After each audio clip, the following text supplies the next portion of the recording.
Est-ce que tous les membres du DIRI ont réagi positivement au projet d'échange, déjà 13 ans après la fin de la guerre? Oui, ça n'allait pas de soi. C'était pas évident, comme on dit maintenant.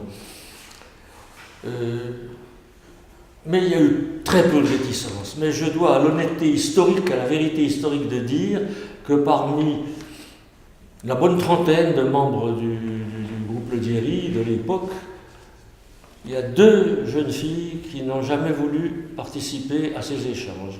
L'une parce que son père avait été emmené en déportation en Allemagne.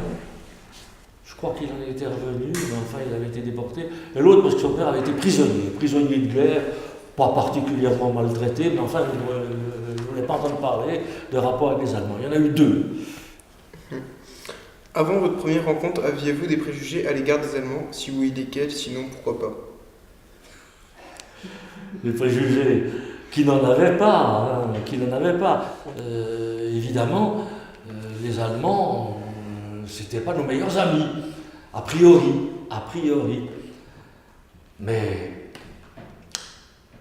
nous étions un certain nombre quand même à penser que l'Allemagne est un grand pays. Moi, je suis mélomane, je connais assez bien l'histoire de la musique, et mon Dieu, Bach, Beethoven, Schumann, Schubert,